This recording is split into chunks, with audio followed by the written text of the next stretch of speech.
Well, let's get some inking done.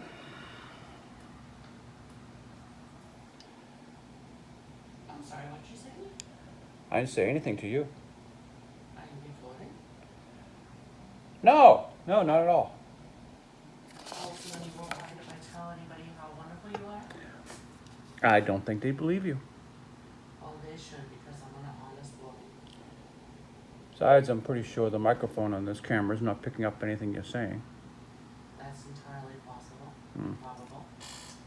Oh, enjoy. Create yours. So that I may color. Ah. So, how do you get straight lines with a brush? I'm sorry, what was that sentence? You use a ruler. Oh,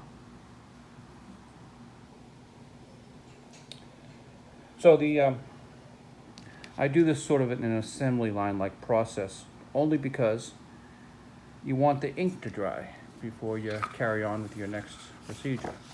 See, I'll do the borders first. And see an earlier one I've already did the borders, and then I've gone over the main characters with pencil. I did make just to refine the actual drawings. And then you'll see in the third stage, I'll ink the characters first, and then go back and do the background. So right now I'm doing the ink and the borders on this one. Put it aside, let it dry, whilst I do the lettering on this one. And whilst the lettering is drying, I can do the background on this one, and then go back and hopefully refine the drawing here with a pencil. Hopefully by that time the ink will be dry and I won't be smudging it all over the place. I always smudge this area right here, first panel, the lower right hand corner, because I'm right-handed.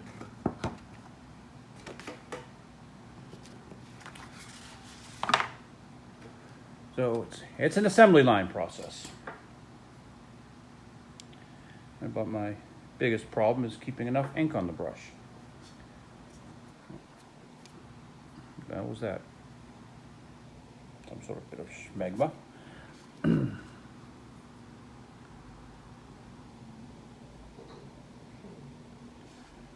This is the Bob Ross Zen moment. We're doing happy little lines, happy little lines. See how happy that line is? It stops right there. Doesn't want to go any further. Now, because of gravity, we'll do the bottom first. It'd be really bad if I went to the top first. Why is that, you ask? I don't know.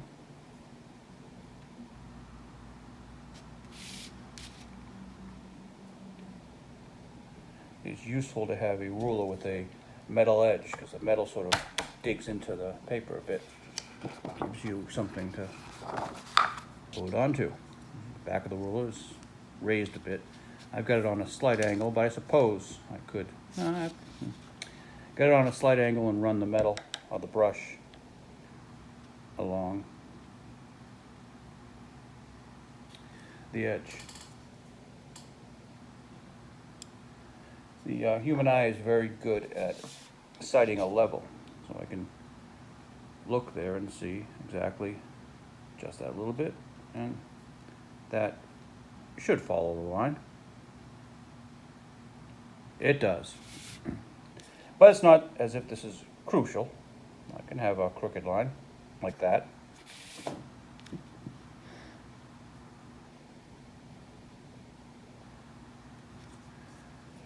All right, so this sucker goes up on a magnet, up higher on the board, and now I get to work on the lettering on this one. Since I'll be doing a lot of dipping, I'll hold onto the ink bottle, and I have a free hand now that I'm no longer holding onto the ruler.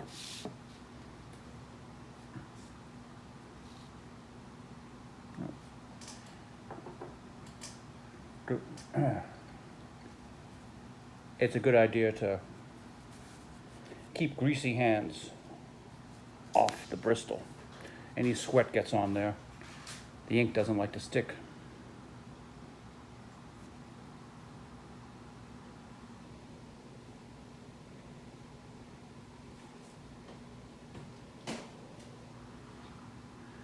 I'm not doing my best work here because I'm sitting behind a camera.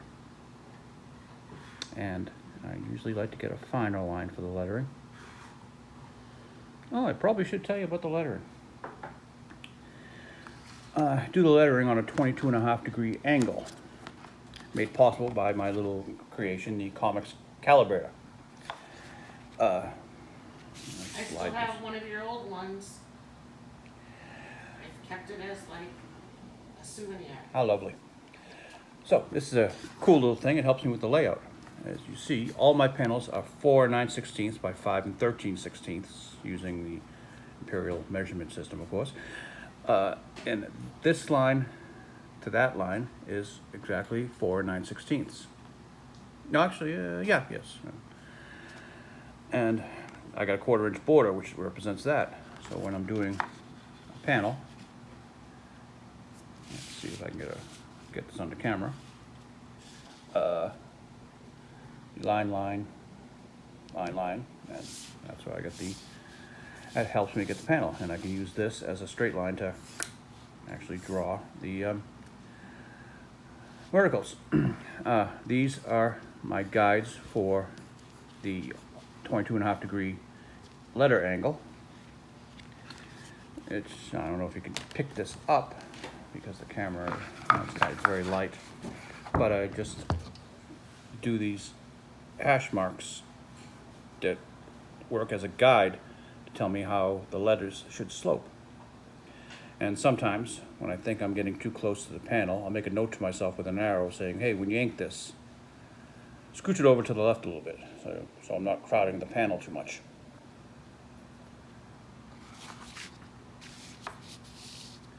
And as you can see, you can always get quite messy, particularly when you're spending more time on the camera than you are paying attention to where the ink is going.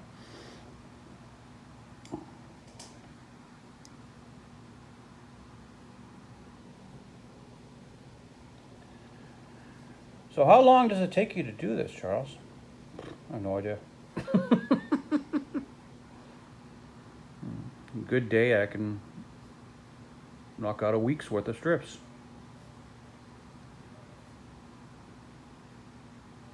Bad month, I can barely do that.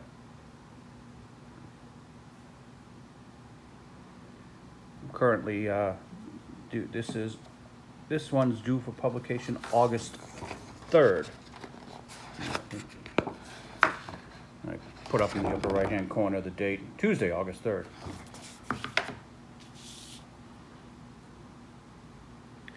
And we're recording this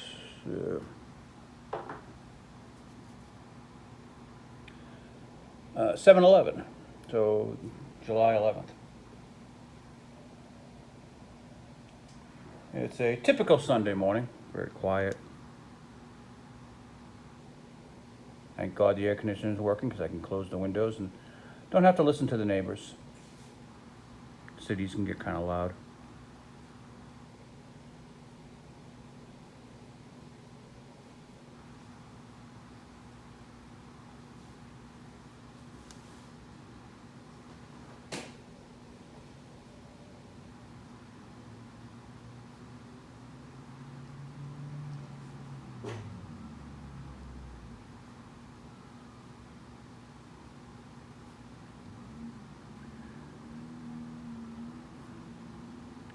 When you're lettering, you can't help but read it over and over in your mind 100 times. And you think that after reading it so many times, the grammar would be correct, the spelling would be correct. Nah.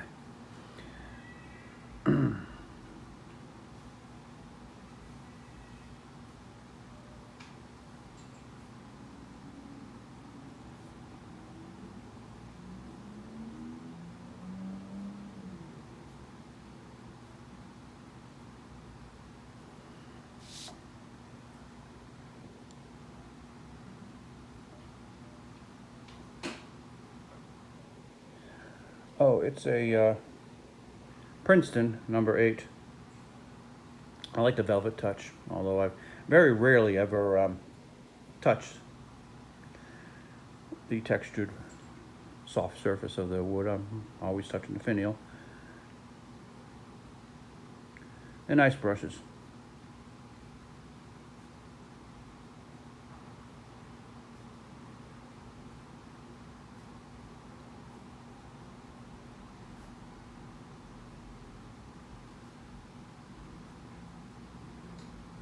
Probably a good time for a question and answer period, huh?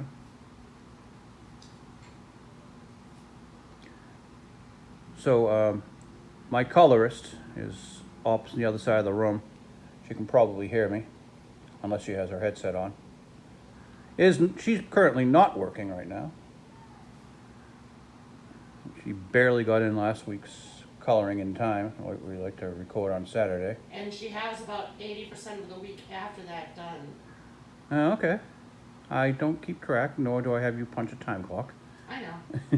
I need more light in here. There's not enough light in here when you pull down all the blinds.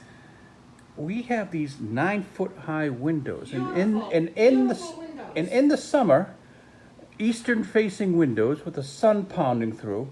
It, despite the air conditioning, it makes the room a little warm.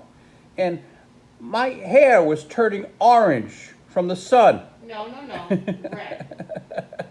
Let's be clear. Your hair was turning red. I have dark hair. And You, s- it was getting sun bleached. your hair is beautiful.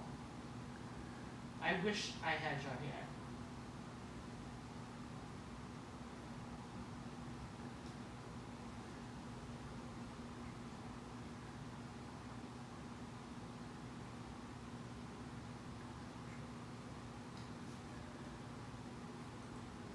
The silence is deafening. Usually we have a... The Hmm? silence is deafening.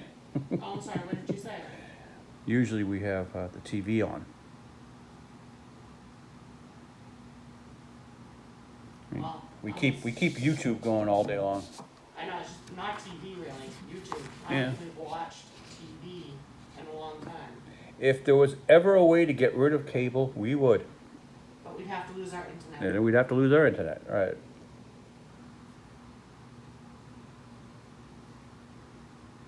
I'm just listening to my murder mysteries, which you don't like, so that's why I have my headphones on.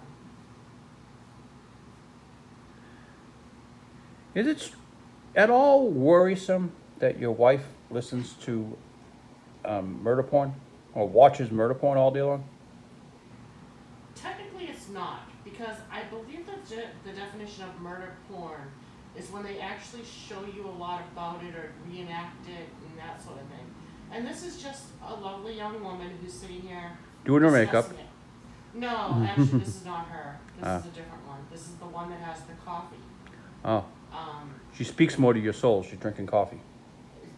Exactly. Although I don't know if you can really call it coffee because we've seen her preparation and she puts about an inch of Hershey's chocolate syrup. I mean, it's a big cup. It's like a thermosy cup, like, you know, that you take with you. But she puts about an inch of Hershey's chocolate syrup. Then she puts her coffee in, and then she puts full sugar Bailey's or not heavy cream, but cream. Like sometimes it's been chocolate, sometimes it's been, anyway. Can you guys hear any of this? All right, fine. I'll continue to listen to my murder mystery. Although they know who did this, so. it's not Something me. she pointed out is that it's sort of anti-murder porn because everyone gets caught. So it's sort of telling them, don't kill your husband, you'll get caught. And it's not just about husbands. It's not only the women.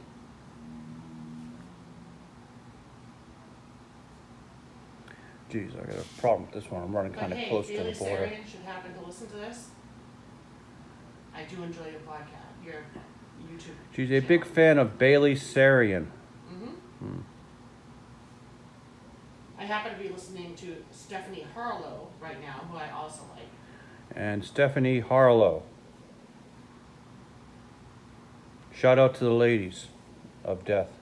And of course, you know, not on in the murder or mystery vein, but we should give a shout out to Red Letter Media. My wife has a crush on Mike from Red Letter Media. And I don't know if I should be worried because, well, I'm better looking than him, but I don't think he'd have anything to do with her. Oh, wow, thanks. Gee, honey. That's not the way you're supposed to phrase that. You're supposed to say something like, I don't think they'll ever meet, or, well, he is 10 years younger than And he's me. way off in flyover country. Yeah. But, yeah, no, but you are more handsome, of course. And you are more clever and intelligent. He doesn't draw a comic strip. He doesn't draw the comic strip that I really love coloring. So, you know, there's many negatives to him. And he didn't ask you to marry him. No. Don't be silly now. Jealousy doesn't look good on you. It's a silly little crush.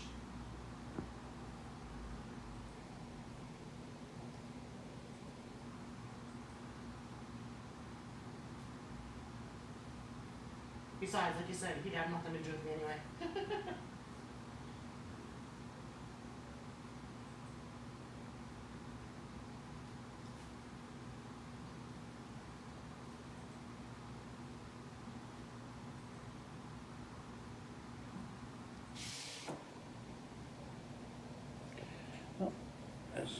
Because of the camera, there's not enough room here. Let's see if I can tilt this a bit so you can see the last panel.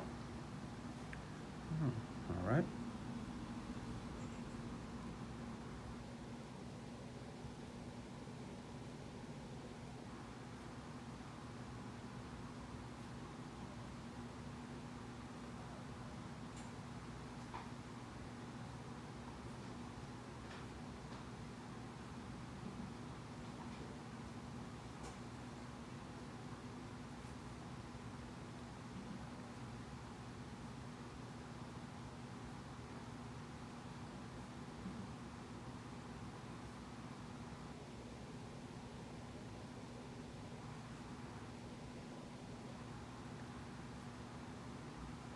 Hey, what's the name of that guy on YouTube with the fried rice?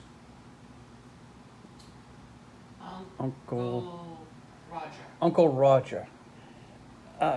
Anyone interested in funny stuff on YouTube? Try to find Uncle Roger. He's a comedian and does a character of a, shall we say, stereotypical Chinese immigrant character, but you know, with the language, with the accent. But fortunately, since he can get away with it because he's not in America, and he actually is of Asian descent. But he has taught me how to cook fried rice. Which is very yummy. I can vouch for that. I don't think we've eaten anything but rice, chicken and rice for the past couple of weeks.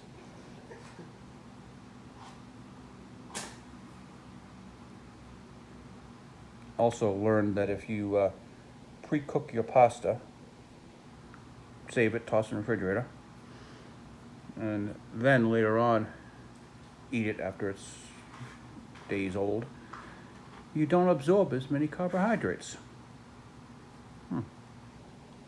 Probably bullshit. Can you hear that? Well, I heard the match strike. I don't know if the camera phone picked it up. She's lighting incense. No, sage. Sage, because sage chases away the evil spirits. No, because I like the smell and it's, I don't know. I like it. I think my wife is secretly pretty new agey, but she just doesn't want me to know. Because she's secretly learning how to read tarot cards. I've mastered tarot card reading. What do you mean learning? She's burning sage now, which I'm told chases away evil spirits. But I'm still here! Damn it, better get some more sage. That proves that one doesn't work. The important part here, the signature.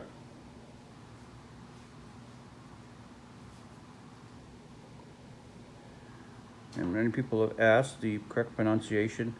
The correct pronunciation is croci, but That's the Italian pronunciation. We pronounce it Crow-C because I come from a long line of rogues and scoundrels, and we don't even know how to properly pronounce our own name. All right. I guess Crow-C sounds more pleasing to the ear than Crow-Chi.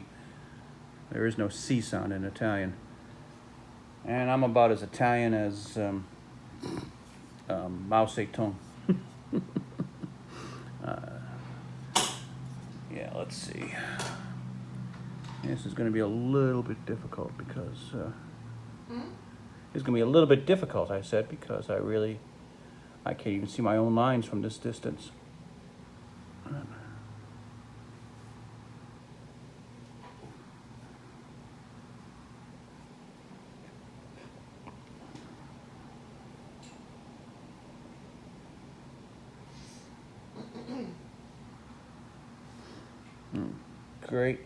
Great grandparents came from Naples, Italy. And that's where the name came from.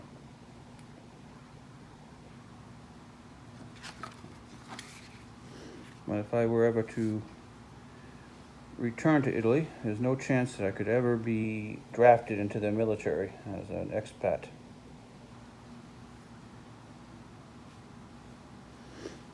Simple genetic test will point that out.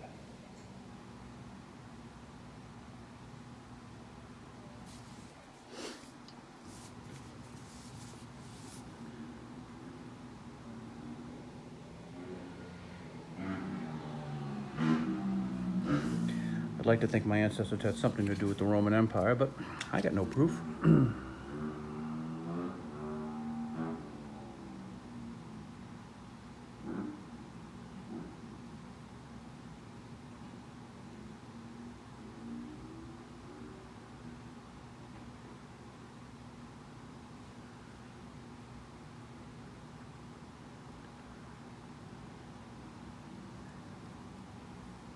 There's Phydeaux's homework eating stand. You always need a dog to eat your homework.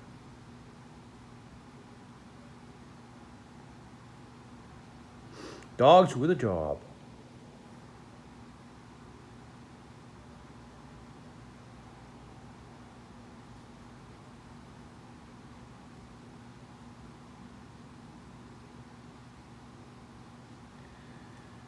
So this is going to be a two-step process. You know, all that's left in this panel are the straight lines, which I've got to use a ruler for.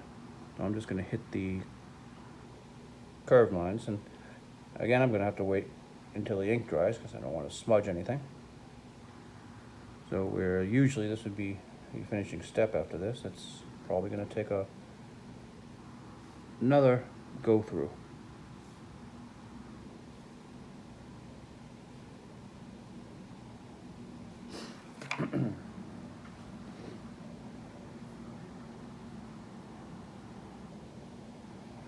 What kind of ink do you use, Charles? Oh, well, it's actually called Eternal.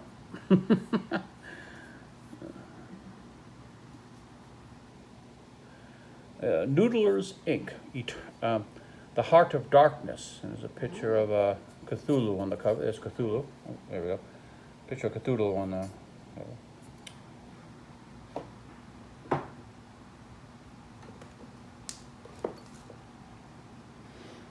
It's just been transferred to this little bottle for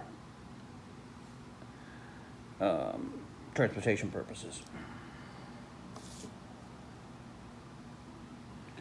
Now,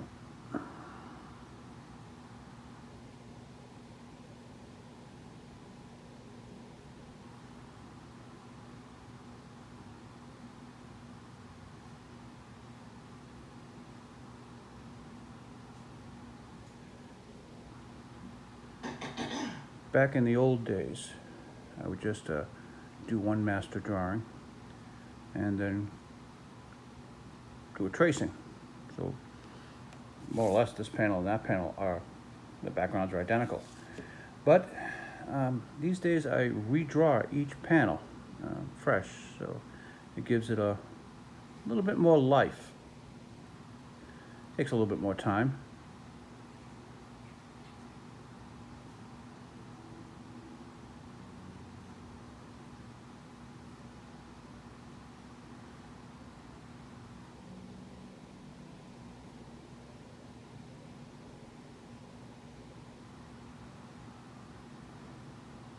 can assume that people who do this on the computer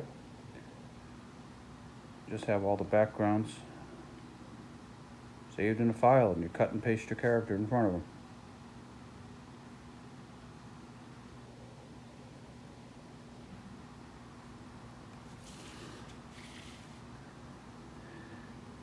But I think a professor of mine observed that a computer was a typewriter that could at any moment burst into flames and take everything you've ever written with it. I've always been kind of worried about doing a comic strip on a computer, as at least I still have this piece of paper, barring a house fire. I'm sorry, who are you calling a housewife?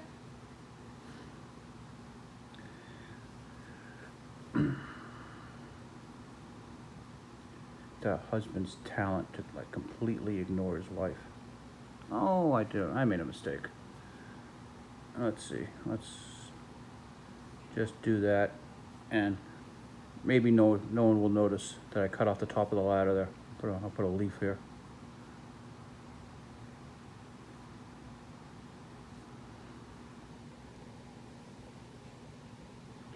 And so make sure what's going on in the background there. I'm not screwing anything up.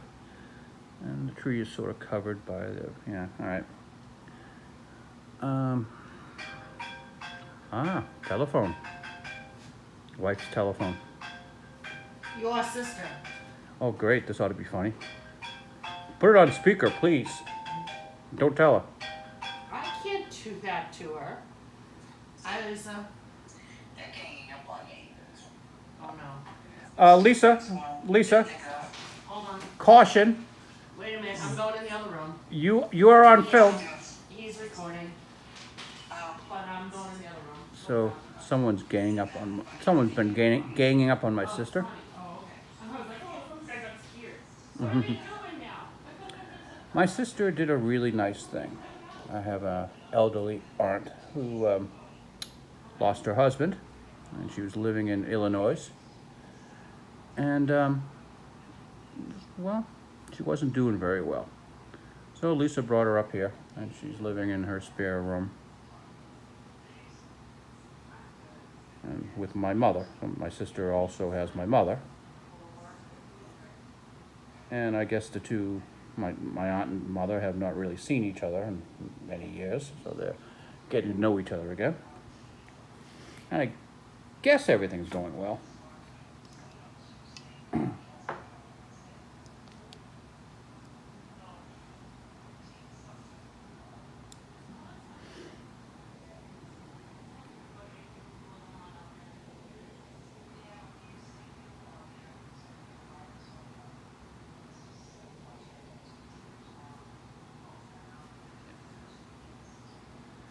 I sold my house, 4 years ago?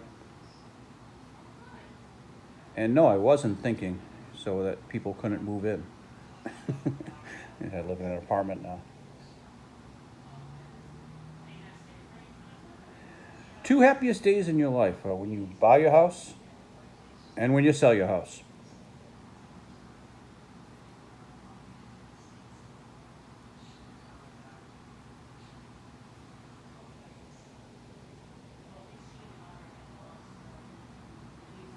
I prefer living in a city because there theoretically, within walking distance, is a place where, if I so choose, I could get a pint of Guinness. I shouldn't be drinking Guinness, as I destroyed my pancreas, but hey, if I ever decided to, I wanted to, it's there.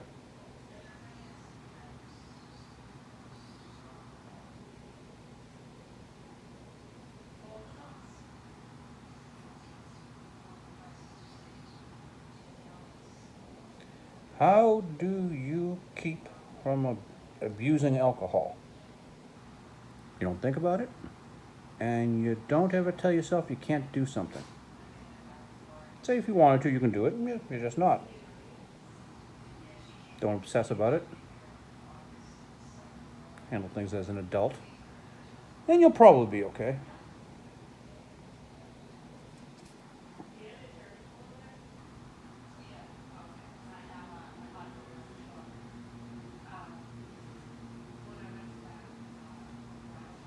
Yes, I have a tumor or not, something on my pancreas from some damage done to my pancreas from alcohol abuse.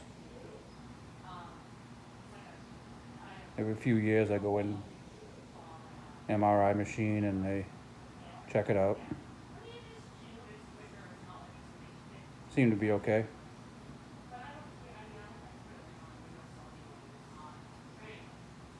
But I was a professional alcoholic.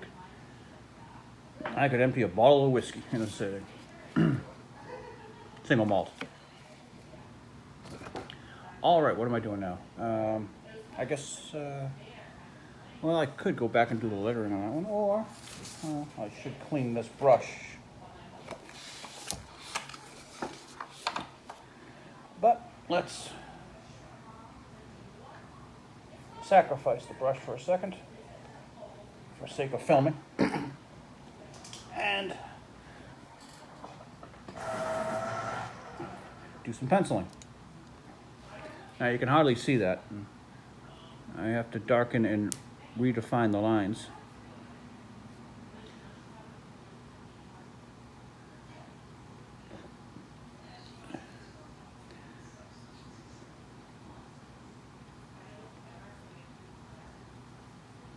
See, the rough starts out, I do the background, and then I place the characters. Well, actually, no, I do the lettering first, then the background, and place the characters wherever they fit in the world. And that's pretty roughly, as you can see. And then I got to go back and clean the line up a bit. When Phydeaux is not exactly happy, his ears go down and his hair is down a bit. In this case, he's saying, my life has been too exciting. So he's got to look a little bit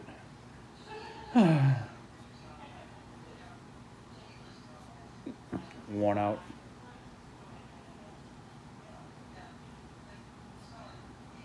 Haunches. 1, 2, 3 toes. He's dinosaur related. 3 toes.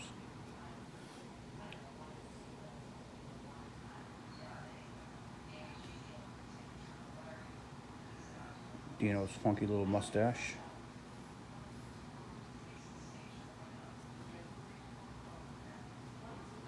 See, I'm talking now, so perhaps you're not going to be able to hear. I doubt you can pick up the phone conversation in the background.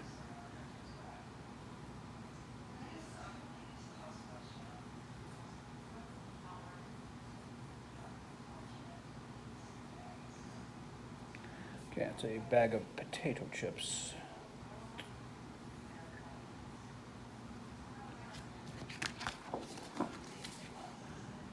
CHIPS. That works.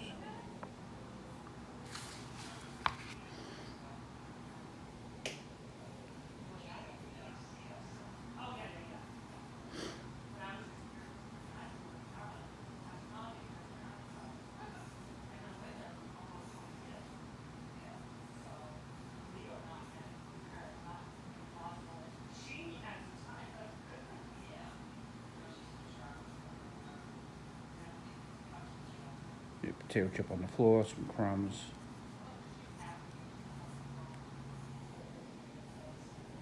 Dino in his socks. So Dino always sits on the floor because that's Phydeaux's couch.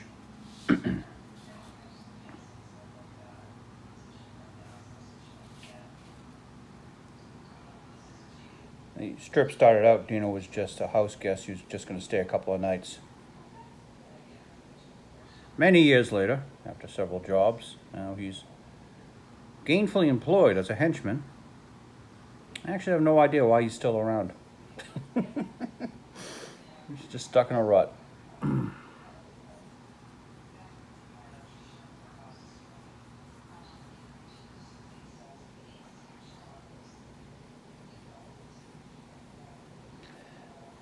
I guess as far as the storyline probably goes, this is just a brief period in their lives when they're just, a couple of old high school friends are still hanging out just before they get married and go off and start their own lives.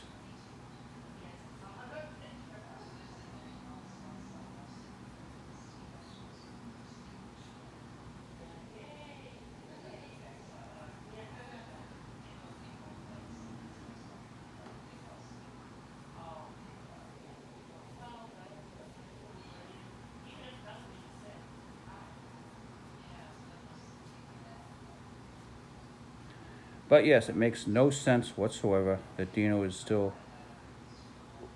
living here, let alone sitting on the floor.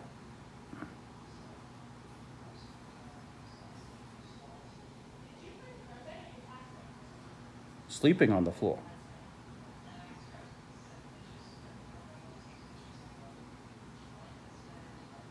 I suppose if I ever thought about it, it would hurt the writing process.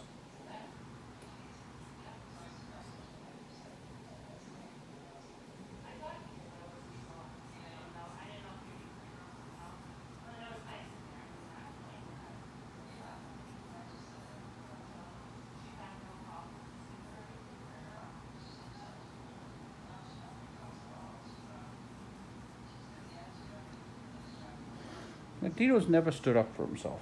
Look, he's allowing Phydeaux to steal his potato chips.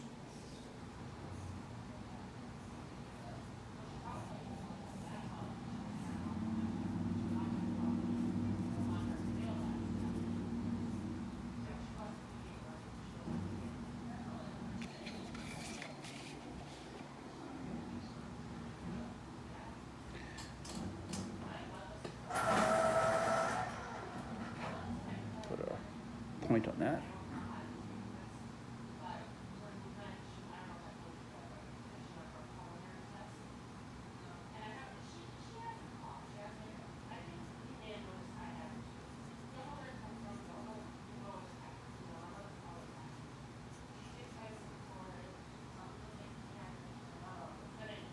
Well, I can hear that conversation. So I'm pretty sure you can too.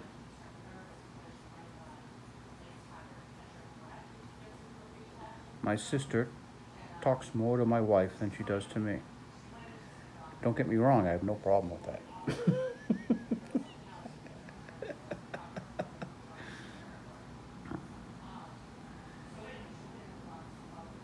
I'm pretty sure if I did not have a wife to talk to my sister, I'd have to hire someone to.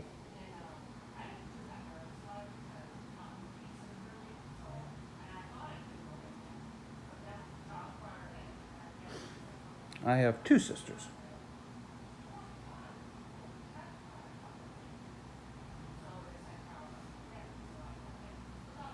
Don't really communicate with the other sister very much. Well, she doesn't communicate with me.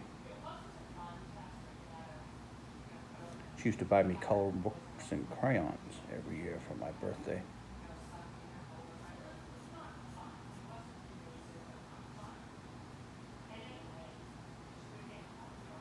It would be a clever joke these days if she even remembered that and sent me colored books and crayons on my birthday.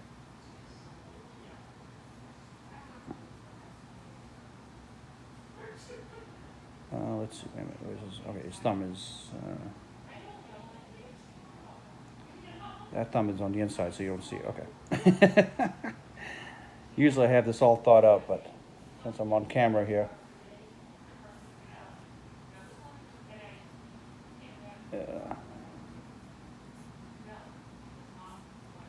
The butt and sleeves.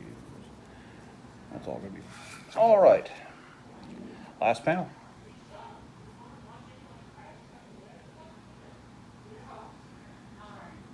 It's just getting the proper expression in this phase.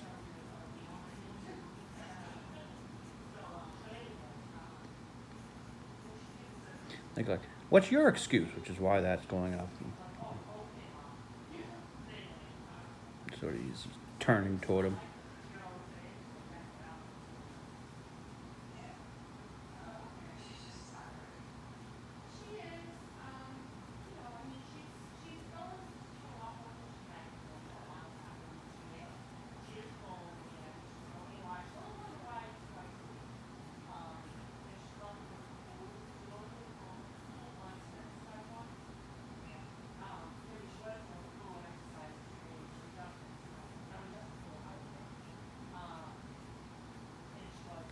Yeah, close enough. Gee, the only picture of Phydeaux's tail in this one.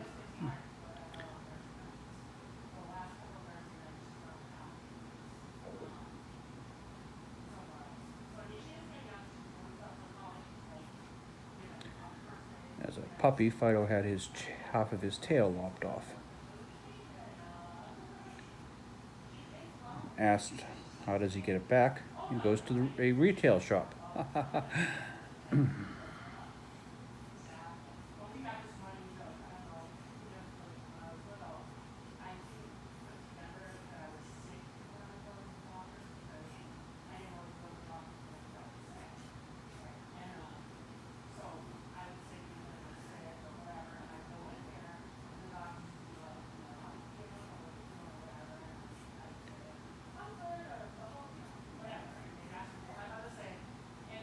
Well, that's that.